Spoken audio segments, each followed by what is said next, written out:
Hey guys, this is going to be our last video in our blood unit.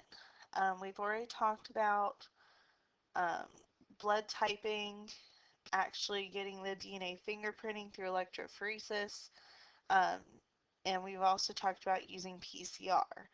Now we're going to look at STRs, or short tandem repeats. This is a newer technology that's come about within about the last 20 years for the use of analysis with DNA. STRs, or short tandem repeats, are specific sequences of DNA fragments that are repeated at a particular site on a chromosome. I'll show you what this looks like in a minute, but it might be the same 3, 4, 5 base pairs that repeat one after the another with no breaks in between. And STRs become more popular than RFLP because it takes less time to analyze, it has a smaller sample size, and it's more exclusionary. So you're not going to have as many people with the same STRs as you would people with the same DNA fingerprinting. So it can eliminate the number of people as possible sources. So this you can narrow down to a couple people versus maybe a couple hundred people. So STRs on chromosomes repeated a specific sequence of anywhere from 2 to 5 base pairs. So scientists have identified areas with these repeated patterns, and these are the areas that will go through PCR for us to look at those short tandem repeats. So to identify individuals, we can scan these 13 regions that will vary from person to person, and the data is used to create a DNA profile for the individual. So in our sample that's in the picture, we have the short tandem repeat of GATA. And if you notice, it repeats GATA back to back without changing the sequence and without anything in the middle of it. So our first participant, our first sample, has GATA at this site 8 times. Our second and third have the same repeat 8 times, or 9 times in this sample, excuse me, while our fourth suspect has this 10 times. So if this were a crime scene match and then our suspects, we would say that 2 and 3 are a definite match. Now, it is possible that 2 people can match repeats in one of the 13 regions. Well, then we'll look at repeats in the other regions, because you're not going to have the same repeats in all 13 regions unless you're identical twins.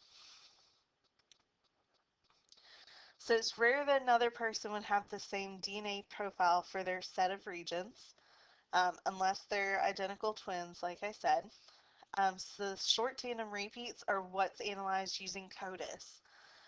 CODIS is one of our databases that we have, and it's controlled by the FBI, and CODIS is our combined DNA index system.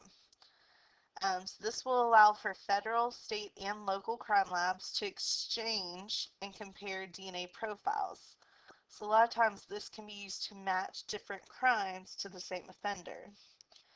And the short tandem repeats are also useful for determining the race or sex of the offender, because there are certain codes that you might find for males and certain you might find for females, as well as for different races. The last thing we're going to look at is we've been talking about nuclear DNA that's inherited from both parents. You also have mitochondrial DNA in your body. So the mitochondria in cells also contain DNA. And if you'll remember from biology, mitochondria are the powerhouses of the cell. They're the energy factories that make 90% of the energy that humans need to function. It's all made within the mitochondria. Each cell in your body tends to have thousands of mitochondria, and each mitochondria is going to have several loops of DNA in each one of them. Remember that nuclear DNA, we said you're inheriting from both parents. Mitochondrial DNA, or mDNA, is only inherited from your mother. So you can do a familial match with these. So mitochondrial DNA is not used as often as nuclear DNA, um, because it takes more time to test and it costs more. This would pretty much be as a last resort to try to find a match to the mother. An advantage for mitochondrial DNA is that it can be tested for in small and degraded samples of DNA.